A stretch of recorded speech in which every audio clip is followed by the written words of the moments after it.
You are listening to Germantown Community Radio WRGU 92.9 FM. Welcome to the Jumpstart Philly Real Estate Radio Show, a weekly radio program that spotlights positive real estate development and neighborhood revitalization throughout Philadelphia. I'm your host, Derek Hengamil. Jumpstart Philly is a unique community development program that trains, mentors, networks, and provides funding for aspiring real estate developers in 7 different Philadelphia neighborhoods, including Germantown, where the program was founded. Jumpstart believes that you can do well by doing good and focuses on removing neighborhood blight, scattered site rehab, creating a healthy mix of affordable and market rate housing, and avoiding gentrification through slow, steady growth and keeping wealth local. Interviews are conducted during Jumpstart Germantown's weekly Jumpinar series held on Monday nights at 7 p.m. via Zoom webinar. And for more information about these events, check out the events page at jumpstartgermantown.com. This week, I'm speaking with John Hanson of Hanson Fine Building and Preservation about contracting for a historic renovation and what aspiring developers need to know about the preservation process. I hope you enjoyed the conversation, and be sure to check out the podcast version of this program at jumpstartgermantown.com/media. I do want to introduce our guest, who is John Hanson, and he is a principal at Hanson Fine Building and Preservation, and he primarily handles business development and financial management. He received his bachelor's in American Studies. He received his bachelor's in American Studies and a certificate in historic preservation from the University of Pennsylvania. He has served on the board of the Greater Philadelphia Preservation Alliance since 2014. He was elected as a member of the Carpenters Company in 2010 and lives with two of 3 children in University City. And in a former life, he was an avid Ultimate player and won the World Cup Ultimate Championship in 1989. I had to include that one, John. That's too cool. But yeah, I'll let him say hi, and I hope everybody's looking forward to tonight's discussion. How's it going, John? Good, thank you. Yeah, I'm happy to be here. It's a nice opportunity. Thank you. Of course, yeah. So tonight we're talking about historic renovations and specifically the contracting side of that, because we had spoke with some other members of the Preservation Alliance. I forget how long ago that was, but we covered more of the motivation behind it and sort of the ethics of it and why it's important in the greater development scene in Philadelphia. But tonight we're talking about contracting, which I'm aware you have plenty of experience with in terms of historic renovations. So why don't you just start by telling us a little bit about your company, which I mentioned in the bio there, which is Hanson Fine Building and Preservation. Yeah. So I was a student at University of Pennsylvania, and in my summer years, that time I worked as a painter with my brother. My family had a house in Nantucket at that time, and we worked, my brother and I, on houses up in Nantucket. These are old, many of them old historic homes. Mm-hmm. So I'm like, 14, 15, and that was sort of the genesis. And then I've met a friend. We formed a business, and we started this company, which we at the time called Fly-by-Night Painters, because we didn't really, we just didn't know what we were doing, and we were just trying to make a living. But we got a sense like these are old Nantucket homes. Old Nantucket homes are, the oldest ones are 17th century, early 18th century. Mm-hmm. So at a pretty young age, I got a sense of the perspective you get when you work on an older structure, which is, wow, this is like way more important than me because it's really old. Yeah. And how do I respect it? How do I be a good steward of it? And at that point, it was. That's stewardship is a complicated term, but I think it's an important one when we talk about preservation, because that's really what we're talking about is good stewardship. And so I learned at a pretty early age that when you work on something old, there's value to it. There's perspective to be gained. And then I went to Penn. I studied undergraduate. American Civilization was my undergraduate degree, and then one of my undergraduate professors suggested that I might look into the graduate program at Penn in historic preservation, which was at that point a relatively new discipline. So I entered that program and spent 2 years. Didn't finish my degree, and honestly, because some personal issues got in the way, and I got my certificate, and then about that time, a friend of mine who was in the architecture program recommended me to a friend of his who was looking for a simple like kitchen renovation. This was at 24th and Waverly, right downtown Philadelphia. So with not nearly enough experience and no idea what I was doing, I accepted the challenge, signed a contract with these folks, and that was the start of my business in about 1987.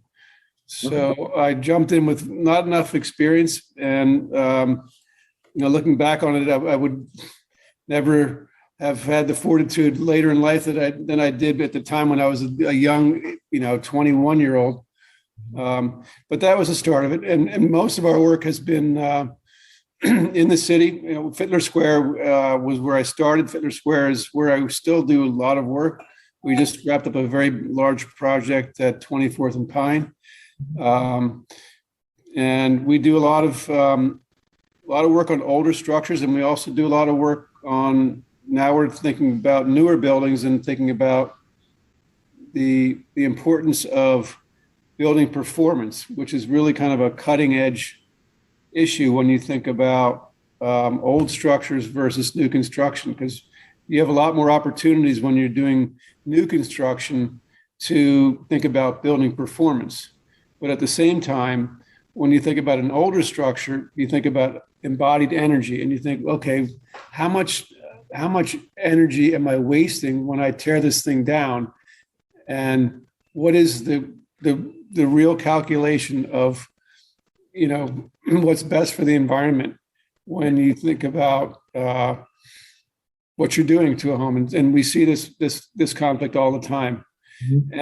And so we try to explore the intersection between really smart building performance and honoring our past, and also, thinking about just, what is the best opportunity for good building performance. And it's a challenge, and I think it's one of the interesting things of our business. Yeah, that's awesome. I mean, it's really exciting to see a development company, nonetheless care so much and have so much respect for like you said, stewardship. In making sure that you're treating the properties. It's not just about the bottom line or moving on to the next project as quick as you can. It's about the story, kind of, right? And that's what I love to hear that. It's awesome, John. So I just want to ask you a little bit more about the projects you've done in specific. Are you on like larger commercial buildings now, or what sort of scale of development are you at doing in Fittler Square? And what is really the end use of those products, I guess? So we still do mostly single-family residential work. In 1987, when I started my company, it was all single-family, like mostly renovations, kitchens, bathrooms, and that still is the mainstay of our business. But we recognize that in order to grow the business, we want to have some flagship projects. And so our first kind of big flagship project was in 1995. We got the opportunity to work on one of the houses on Boathouse Row, Vesper Boat Club. And I think we spent at least a year, maybe more, over the course of a couple of different phases, working to, we put an addition on, and we did some extensive renovations to the boathouse.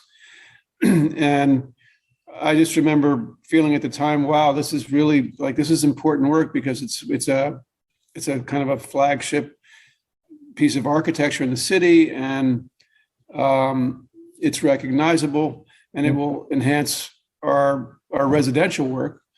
So from a marketing standpoint, it made a lot of sense, and it's also it's just fun work to be working on a landmark. So it sounds like your track record and sort of proficiency in historic renovation has opened a lot of doors for you, and kind of when people think of a historic renovation, do they think of you as the person who can handle the job now?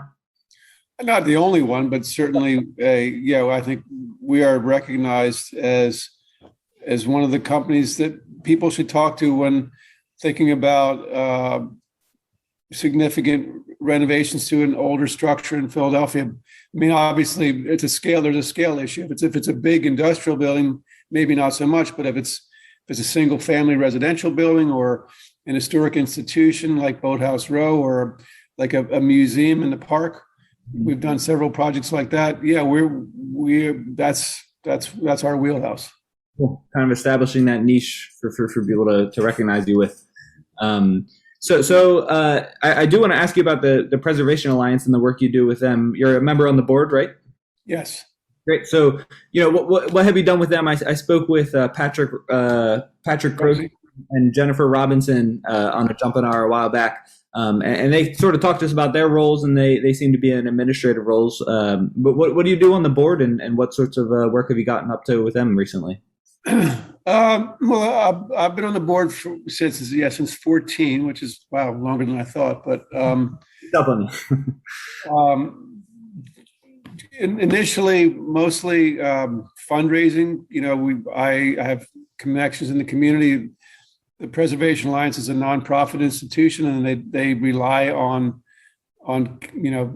donations from the private sector to survive. There's some public assistance available, but their work is really important in terms of advocacy and preserving structures through just being a presence in the community. And there have been some opportunities for me to get involved on a more granular level. Recently, I don't know if I'm sure some of your listeners might have heard about the Marian Anderson House, which is somewhere around 17th and Bainbridge. It's a very modest 2-story row house on a residential block that you would otherwise not really pay any attention to. But in the middle of the block is what was the final residence of Marian Anderson, who we all know is a major African-American historical figure. And that building has suffered from a lack of funding, lack of resources.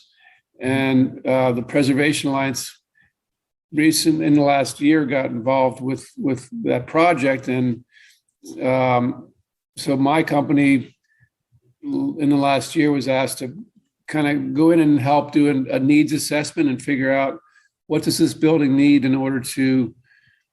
What happened was there was a I think it was a freeze, and then there was a plumbing leak, and a bunch of water got in that building, and they were in crisis mode. And at that time, the Preservation Alliance reached out and gave donated some time, some resources. I got involved, and as a result of some of that attention, they've now been able to secure a grant from the National Trust, which is great. And so they're going to be able to do some significant work to repair their building. That's a nice success story. It's a little different when you talk about a project somewhere in Germantown where there's no historical significance necessarily, but it's a nice success story. Right.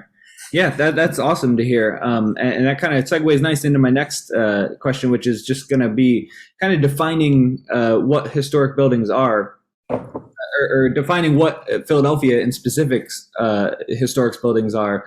What make we understood from our discussion with Patrick and Jennifer that there's a historic register that if it's on that database, it's on that list. But From what you just indicated, it's like you could be walking down the street and walk right by a historic, landmark and not even know it. It just looks like a row home in the middle of a block. But on the other hand of it, you could see a beautiful, old style architecture facade on the front, and you're like, that's got to be a historic building, but it's not on the register. so tell me about what the distinction is there, and what are most of Philly's historic buildings like? Well, that's a great question because the term historic is opaque. Let's just leave it at that. Mm-hmm. One thing that I've learned since I was on the board, there's the local historic register, which is Philadelphia Historic Commission. There's I don't know how many members of that commission. It's an arm of the city government, and their responsibility is to create historic districts and nominate buildings or neighborhoods as quote historic. And if they are successful in passing the legislation for these districts and or specific structures, they get protection from a local level. And there's also the National Trust for Historic Preservation, which is a federal organization. And intuitively, you would think, okay, well, if it's on the national district, it's going to get protection. And what I have learned since I was on the board is that actually, if it's on the federal national register, it has less protection than if it's on the local register, because there's just more specific legislation which protects it from, developer intervention. And the unfortunate thing is that, when you think about the federal level versus the local level, and you think about the funding capabilities, there's a lot more money at the federal level, and there's a lot less money at the local level. So currently, the city of Philadelphia has, I believe, I forget how many actual employees on the historical commission, but it's woefully small. And as a result, there are much fewer historic districts locally than there should be, and therefore there are many local structures that are definitely historic by the definition of age, which is, I don't know, we can talk about that. That's a different conversation. But, many old structures that are, significant from an architectural standpoint that are not protected because they're not registered locally. Mm-hmm. Right. And so I would like to talk about that, about how old is like historic, you know what I mean? Like what is the time frame of when they were built, that, both buildings that are on that register or, just be walking down the street and saying that looks like a historic building. How old are they typically? Yeah. So, I mean, they're mid-century modern. That's a moment. That's that's post-war, 1945 to 1970. I don't know. That's an arbitrary time frame, but that's a moment that I could, that many people wouldn't think, oh, is that historic? That's not that long ago. Mm-hmm. Well, yeah, it's historic because it's a shift in architectural style. Right. And I mean, beyond that, I'm trying to think of a significant moment after that, but everything after a certain point, like when it gets to be like 1990, I'm like, oh my God, let's just forget about it because it's like not very well built. Yeah, sure. So it's less about. But that's not fair because they're some of those buildings will become historic. So historic right. is a sliding scale when you talk about the word historic. Right. But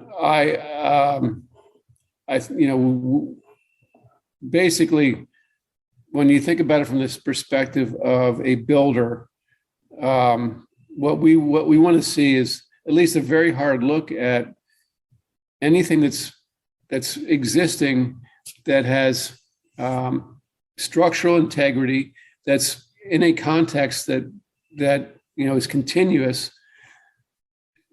The worst things that happen is when you have a row of old homes that are built like, I don't know, let's say 100 years ago.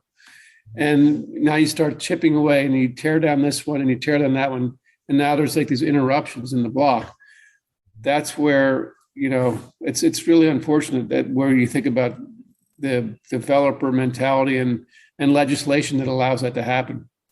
Right, right. Yeah, and I like your answer that it's not necessarily, or historic doesn't necessarily mean a set number of years past, but more so it's about the significance of that time period in which, or the significance of the style that was used in that time period, right? Right. So cool. And so typically, who do you find to be the owners of these historic homes? Is it just your average Joe Schmo landlord who doesn't realize what they have, or is there a specific group that typically holds ownership over the historic properties? Um,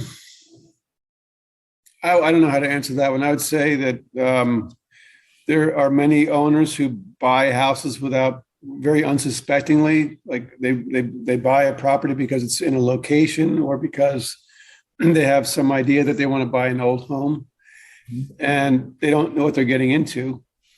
And there are others who are very intentional.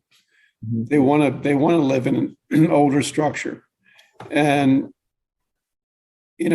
that's fine. There should be opportunities for both of those scenarios to be able to live in old homes and be happy. It's what's difficult to me from what I see is that when you think about property values, I see and I read about these homes. So there's a block somewhere in whatever part of town. It's an 18th century, early 19th century, like an older home, and next, somewhere down the block or very nearby is an empty lot that gets built, and there's a new home built there. And you look at the resale values. Everybody seems to want to pay a lot more money for the new house as opposed to the old house fixed up, and that's a problem because I think people don't really fully understand the intrinsic value of working with an older home. If you're just tuning in, this is a conversation with John Hanson of Hanson Fine Building and Preservation about contracting for historic renovation and what aspiring developers need to know about the preservation process. Thank you for listening to the Jumpstart Philly Real Estate Radio Show on Germantown Community Radio, WRGU 92.9 FM. I hope you're enjoying the discussion. I was just going to say, that's interesting that you put it that way, that there's a natural tendency to go towards the newer things, it seems like, in this current market at least. But is there really much of a difference between the quality of that, rehabbed historic home versus this new construction? Like, you can bring the historic home up to the quality and pristineness or whatever you would say of a new construction home, right? It's just about the style, I guess, right?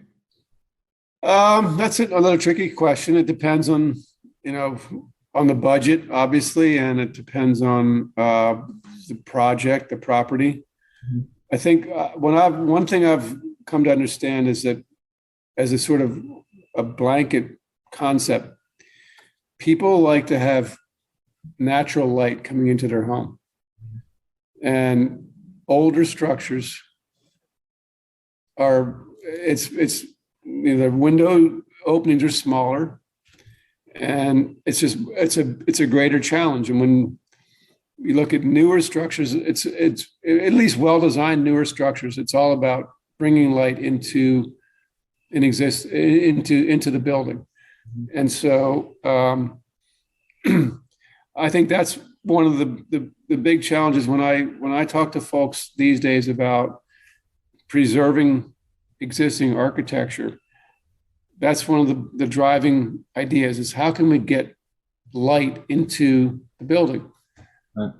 And first, sometimes people look at these newer buildings that are not as well built, but they have bigger openings and more natural light coming into the house, and they think, well, this is a greater value. Okay. So next I want to kind of get into the thick of it here and talk about contracting for historic renovation. I want to ask you what you would say the main differences are the main differences that need to be considered for like an aspiring developer or rehabber who has never really taken on a project of historic nature? What do they need to be aware of that's different than a standard, gut rehab of a row home that maybe doesn't have historical significance?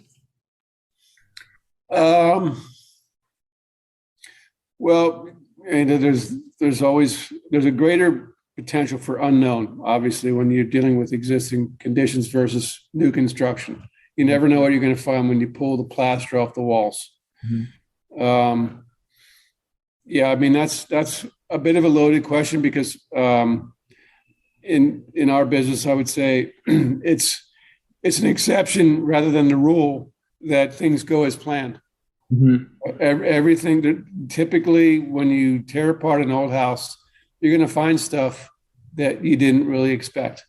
Mm-hmm. And so you just have to prepare for that bit of unknown, which is, I suppose you could call unfortunate, but it's just part of the game. And, you, as a developer, you have to have the stomach for it. You have to believe that there is a greater value, there's a greater good, and that's where it gets tricky, because is the greater good for me, the developer, or is the greater good for the community? And if it's the community, you have to have a much more far-sighted vision about what you're doing. And that's, I think, for a small developer who's thinking about 1 or 2 properties or 3 properties, that is the challenge. You having sort of a longer horizon of goals. Right. And I'm sure with the greater risk of uncertainty, or the greater risk of pulling down the wall and realizing, oh crap, there's this whole other thing we need to do. That comes with cost, right, and expense, and that's going to bulk up your budget. So I guess that's one big difference people should be aware of, is that they're going to be digging a bit deeper in their pockets to maintain historic features, right? I mean, I hate to put it that way, because that sounds like a disincentive. Mm-hmm. And yes, it's also true that an existing house, you're going to have all the floor joists. I mean, just do the math on the structural lumber. Okay, if you're going to keep like the structural components and the masonry walls, that's there should be value to that, right? It's not nothing. Yeah. So it's sort of like you're adding in place, or you're subtracting in your budget from places for like, oh, I'm saving this really great feature of this strong, weathered house that is going to be sustained for a while, and in exchange for that, you're able to put some budget into fixing up other areas of disrepair, right? Yeah. So I also want to ask you about the contractors' needs. For people who aren't maybe the general contractor, or aren't running the construction site themselves, or they're just more of an investor role. Should people be looking for contractors that are specifically, great at historic renovations, or have that in their profile, or can people trust a normal contractor to handle it? I think that's kind of a loaded question. Okay. It depends on what your goals are, but if you really want to preserve existing original conditions, then you need somebody who understands them. And unfortunately, there are a lot of people who don't understand it. And we've all seen what happens when those relationships occur. It's too bad. But yeah, I mean, it's all about money at the end, right? Like, how much are you willing to spend to preserve certain details, and what is the return on that investment? It's not always, it's never clear. Yeah. So what are the common things that come up when you take down the walls in a historic rehab? What would you say is like the most common thing that people take down the walls and they realize, oh man, we're going to need to pump a lot more money into this, or kind of changes the direction? Are there anything that comes to mind either in your projects or your colleagues? I mean, everything, you're going to get the best results when you have the best plans. If, seek first to understand and then be understood. That's one of our sort of guiding principles when we do business. So in terms of the construction itself, you need to understand what your goals are. And I mean, there's no question that when you undertake an historic renovation, you buy like a single family row home somewhere, and it's been lived in for many generations and not maybe necessarily that well taken care of. And you start to take it apart and you see, okay, well, wow, there's some rot here with where the floor joists meet the masonry wall because there's been some moisture infiltration, and like the windows aren't in good shape. Those are things that you don't necessarily understand going in, but a good developer is going to be able to anticipate and plan for it. It's you have to have the stomach for it. I mean, I think that ultimately people, there's greater value in the big picture by figuring out ways to preserve the context and integrity of some of the neighborhoods that are under the greatest challenge right now from development. But you do have to have some stomach for unknown. That's kind of the nature of the business. Yeah. So when we're talking about maintaining features, what specific features are people typically seeking to keep intact? Like, I'm sure windows is a big one, historic windows and frames.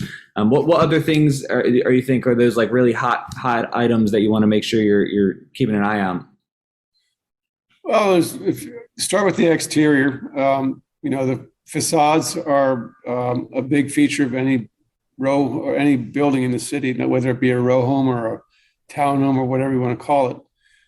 There's going to be an existing, typically masonry facade and masonry sidewalls, and there are going to be maintenance issues for sure with those elements of the building. Sometimes the roof is an historic. If it's a mansard roof or a metal roof that is visible from the street, those are historic details that can be expensive to maintain. Yes, certainly windows. Windows are a key piece, and again, when we think about building performance, that's a kind of a bleeding edge because windows that were built in whatever 1860, 1850, let's say an average old historic row home, they're not going to perform nearly as well as a window that would be built today. So there's a bleeding edge there about what's smart. Is it building performance or is it historical integrity? Yeah, so each project is kind of a mix mash of all those different concepts of trying to figure out what to add and what to remove and whatnot. So it just takes experience, it sounds like, right? Great. Yeah. Okay, cool. So I got through most of my questions for you. I just kind of want to leave it off on asking if you have any other general tips for inexperienced developers who are seeking this sort of renovation. Any guidelines you can give people or final thoughts on it? I think it's important to start with a good plan and understand, what the market value might be, and take a holistic approach where you look at the building and think about what is the big idea here? What are the key elements? And design your plan with those features, those existing elements in mind. It is a challenge because I think from an economic perspective, it's hard to argue with what I've seen, which is that if you tear it down, it's going to give you a greater return on investment. I continue to believe that in the bigger picture, if people are more like-minded, that there are lots of opportunities to take the historic value of buildings and, turn it into a return on investment. All right, great. I think that's great advice for people, and I think folks will resonate with that. I have a couple questions here in our Q&A, and not many, which I think might be due to the sluggish Monday night, but also we got an Eagles game coming up in 45 minutes. People might be prepped for. But I do want to ask these to you, and a couple are from Alina. And Alina was the former host of the Jumpstart Philly radio show and a friend of Jumpstart. So she asked some really great questions here, of course, and I'm just going to relay those to you. Alina was just wondering, generally, how much of an extra contingency do you add to a typical Rittenhouse Square, Fittler Square renovation? She's suggesting, does an extra 25% sound reasonable for contingency on that budget? Well, if the question is how much do we typically include in our contracts for contingency, the answer is 0. Mm-hmm. And the reason for that is because that becomes kind of a complicated contractual question. What is a contingency? What we try to do, and I think it's really important for any developer, any relationship when it involves real estate, that existing real estate where there are potential hidden conditions and misunderstandings, is that you be very clear from the outset about expectation. And contingencies have to do with unknown. And what we try to do in our company is understand and articulate the unknown at the earliest possible moment, so that there's the smallest possible potential for misunderstanding. Mm-hmm. And so, contingency sounds, so I've heard people talk about, we carry a 20, 25, maybe less contingency percent. And what that basically sounds like to me is, well, we're just going to, understand that there's a big fat pile of unknown, and we're going to punt down the road and see what happens.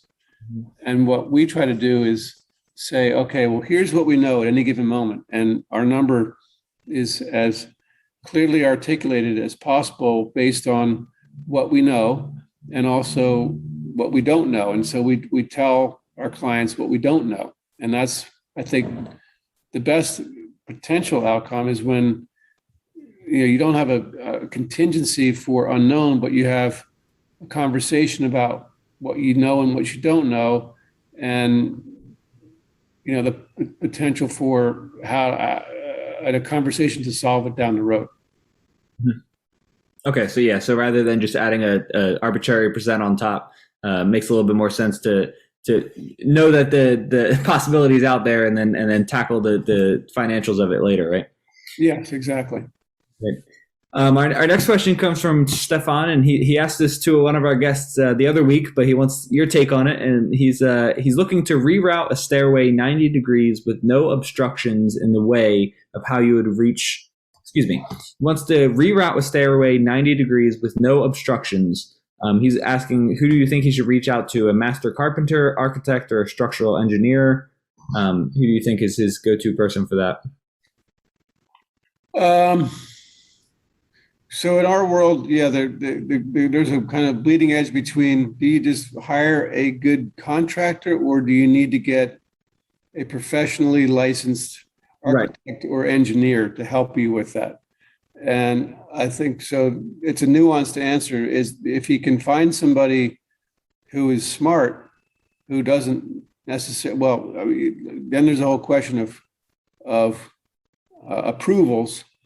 If this is a situation where it's simply a matter of restructuring a stair opening in an existing structure, and you don't feel like you need to go to the city to get a building permit, to me, the best answer would be to find find somebody who's capable of doing the work without an engineer and a set of drawings. Mm-hmm. And that's not necessarily the best answer, because there are lots of guys out there who might say that, and they're not actually qualified to actually do that work.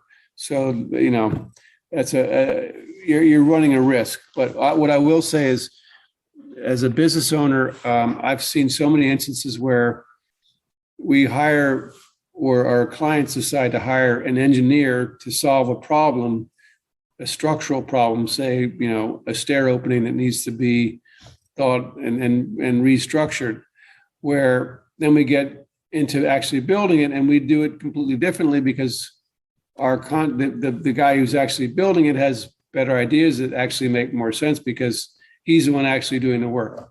So that's what I mean when I say there's a bleeding edge. Like, if you have somebody who's smart in the field, there's no need for an engineer, and oftentimes it's a waste of money. On the other hand, if you don't hire an engineer and you hire a stupid builder, you're going to regret it. And I've seen lots of examples of that. Gotcha. Our next question here comes from Alina again. She's wondering about, how do you feel about tearing down interior walls to create open concept floor plans, particularly for kitchens? A lot of people are more concerned with maintaining the historic exterior look, but want that 21st century interior design amenities, open chef's kitchen and spa-like bathrooms. I think our guest last week also talked about this, that's kind of the go-to, of design is open concept. You want to see straight through from the front wall to the back. Do you think that's always a good idea, especially in a historic rehab? I mean, I think that it's important that any historic rehab acknowledges that we're in the year 2021, and this house may have been built in 1862, but it needs to perform by 2021 standards. And so, like, if nowadays the way people use homes is much different than it was in 1860 something. And so if you want to find ways to engage with your entire family and have open spaces, and that's the way you envision living in the house, then absolutely you should do that. I don't see any reason to feel like that's a bad idea, as long as on the exterior, what I see is blocks where a row and a house in the middle of a row gets torn down for whatever reason, because there was a fire, because it's lack of attention, and now you get something really stupid in the middle in return, and that's just bad for the whole community. Mm-hmm. Mm-hmm. Okay, our next question comes from Keith. If you had to prioritize saving historical, and I think you might have already answered this, so you can just reiterate what you said. If you had to prioritize saving historical elements of a structure during renovation, what would you save? So I know we said windows earlier is something, and the exterior facade, but just real quickly, what other things would you say people should prioritize? Well, the exterior I think is kind of obvious. You want to save the facade, like keep a continuous facade. Windows are another conversation. Sometimes it makes sense to try to preserve the existing windows if they're in good enough condition. Sometimes it makes more sense to replace them, but if you're going to replace them, they should be replaced in the same kind as what was there before. And that's, we've seen lots of people making mistakes around that, of, buying windows that don't belong in existing context. On the inside, what I would say is, if you're thinking about, like likely existing historical elements, the staircase is usually a big one. What's the staircase look like? How is the stair, how is the stair railing and handrail and the treads and risers? How much work is it going to be to preserve them or restore them into a condition that you feel like is commensurate with everything else that you're doing in the house? I've found that there's door and window trim and baseboard trim. Over the course of time, this is always budget dependent, but I hate to say it, but many times if you're trying to do a really nice job and like put this into what I would call an A, get the A for your work, it usually means taking that trim out and replacing it. But if you replace it, it's not that difficult to replace it with the exact same molding. Like there are people out there, again, budget driven. If you're trying to do the math on what makes sense, I've found that if you're going to do the whole house and you're trying to make it really nice for resale, sometimes it makes sense to just take that trim out, find somebody to run the same trim and redo it all, because it'll, by the time you strip the paint off and you take all the nicks and imperfections out, it would be much easier just to replace it. And that's coming from a preservationist. So I feel kind of bad saying that, but I have learned that over time. And I think, the way I've come to peace with it is, if it's a significant enough detail in a significant enough house, you want to keep it and restore it. If it's, if it's an old horsehair plaster wall in a house that, it's a historic house museum or whatever, and it's important to understand the whole fabric of the house is to be able to interpret it. That's one thing. But if you're a developer and you're trying to, create a return on your investment, I've sometimes it's more work to preserve original details than sometimes just taking that profile and replacing it with new to match. And I don't think there's any real downside in the fullness of time about that, because you are preserving history.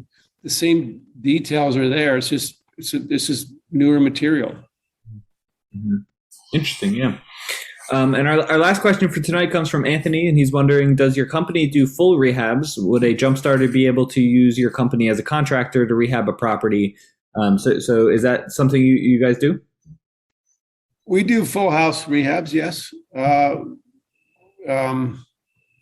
It depends on the project, but we're always interested in talking to people in our community. Our office is in Germantown, right here on Johnson and Cherokee, and we see lots of great historic houses in our neighborhood that deserve attention, and we're happy to talk to people in our community, our immediate community, who are thinking about trying to address the challenges. It's not easy, and a lot of people are afraid of it, and it's too bad, because I think we're ultimately going to regret.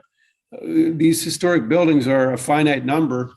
Every time you tear one down, you can't bring it back, and so it's reductive. Every time you lose one, there's no getting it back.